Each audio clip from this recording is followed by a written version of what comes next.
Today it became official. This guy. Hi, how you doing? We're back and we're ready for it all over again. And this lady. I oppose the blood-soaked hands of this government trying to silence us. So I say this loudly and proudly on Wednesday the 2nd of July, 2025. We are all Palestine. Order! No, we're not. Announced the launch of a new political party. He spoke about child poverty, no money for the poor, but money for war, and rising household bills.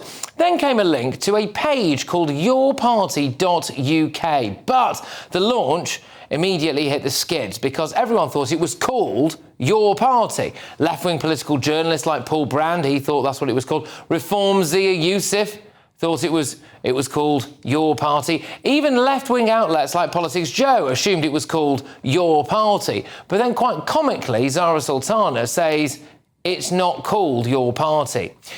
The response of, well, OK, what is it called then, has thus far gone unanswered. Here's how our political editor sees the party panning out.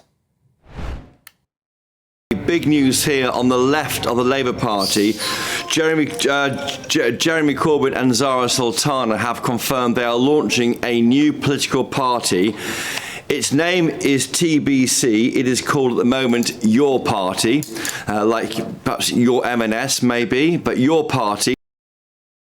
Well, let's have a look at which MPs might join it. So they could be Adnan Hussein, Iqbal Mohammed, Sana Begum, Shaukat Adams, Zara Sultana, obviously, Ayub Khan, Diane Abbott and Jeremy Corbyn.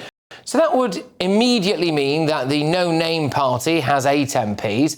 It's a fruity bunch. Jeremy Corbyn is dogged by the reality that he seems unable to call Hamas terrorists. Can we have a discussion? Can you call them a terror group, Jeremy? Can we have a discussion? Can you call them a terror group? Is it possible to have a rational discussion? Are you prepared to call Hamas a terror group? Is it possible to have a rational discussion with you? Is it possible? Come on, answer that question. You can't, can you? You answer it. No, it's my show. You answer my question. Well, are Hamas a terror group? Listen, can I... Are they a terror group? Piers, can I speak? Answer the question. Diane Abbott has just doubled down on what many perceive to be anti-Semitic comments. Really, there must be a difference between racism, which is about colour, and other types of racism. Iqbal Mohammed spoke out against a ban on cousin marriage. The reason the practice is so common is that ordinary people see family intermarriage overall as something that is very positive, something that helps build family bonds and helps put families on a more secure financial foothold. He says it helps build family bonds. Well, they're already family, aren't they, mate? But anyway, Adnan Hussein reportedly once told a rally in 2014, let's make Israel burn, even if he's since acknowledged his words were poorly chosen. Ayub Khan was criticised for calling the Pakistani rape gang scandal a right-wing narrative. So when the right-wing media and those that seek to undermine, they are using a false narrative. And there's nothing new in that, because we know what they have ran in the past, whether it's in relation to the people that stand up for human rights, for Palestine in Kashmir, whether it's to do with grooming gangs. But the latest polling suggests that the party will actually do quite well once they name it. So they would be in 4th place at the moment with 12% of the vote. Labour would then only have 19% of the vote. So would the Tories. Reform, well, they'd be way out in front on 31%. Well, there we are. What do we all make of this new party then? Let's get the thoughts of my panel. We've got former Tory MP Anna Firth, journalist and columnist Angela Epstein, and former Labour Party advisor Matthew Larser. Good evening, all of you. Great to see you. Good evening. Anna, I'll start with you. What do you make of the announcement of the party with no name? What kind of impact will it have on British politics? Well, I mean, this is the most chaotic launch, isn't it, of a party ever. I mean, 3 weeks ago, Farah Sultana announced it, and then Jeremy Corbyn said no, it was nothing to do with him.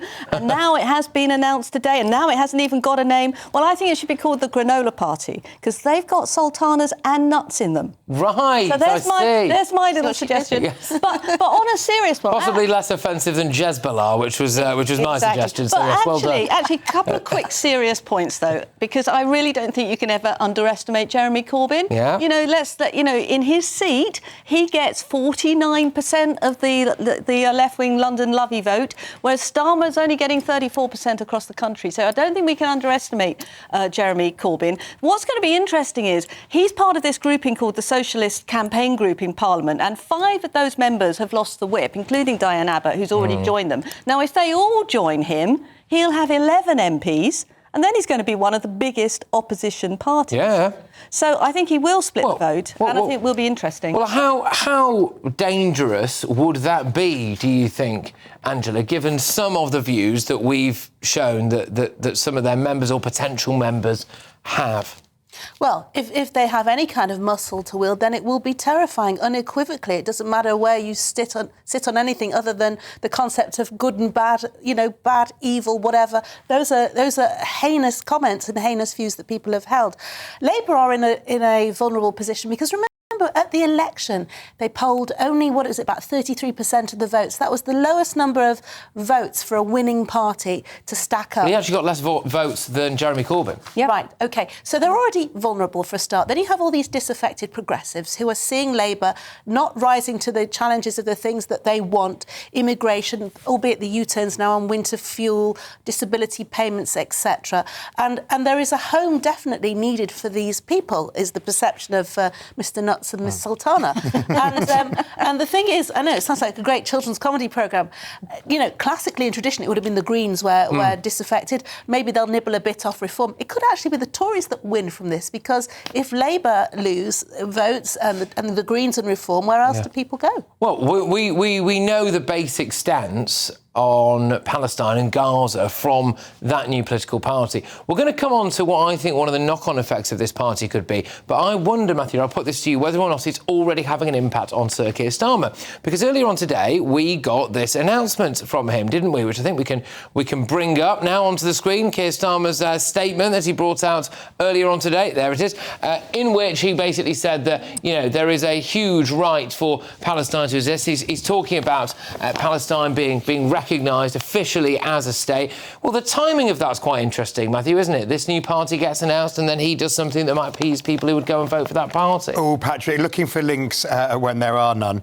Yeah, absolutely, Patrick. The reason that statement is out today, the reason that statement's out today is because of the absolutely appalling behaviour of the Israeli government and the starvation of tens of thousands of people in Gaza, which puts people like me, who passionately believe in the right of the State of Israel to exist, and millions and millions Sorry, Anna, let me finish, please. There are millions and millions of people in Israel itself who don't like what's going on in Gaza. That's what that statement's about. It echoes the words yesterday that were done at the UN. It's nothing to do with this party. I think you said it right. It's a joke. I make one big prediction. They won't be the joint leaders by the time of the next general election.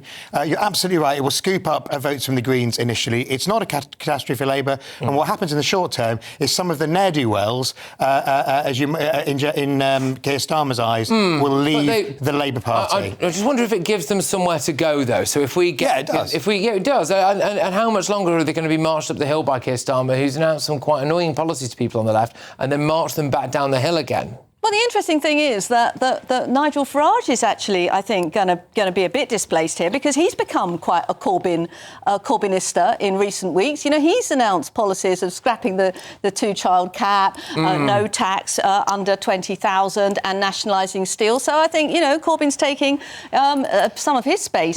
But the real thing here is that there's 115 Labour seats with a majority of under 5%. Now, those are all the seats that are going to be vulnerable. Yep. And I don't believe for 1 minute that statement, Matthew, isn't related. It could have been... Oh, Anna, come off it. You know that. Stop playing party politics. It could have... No, question.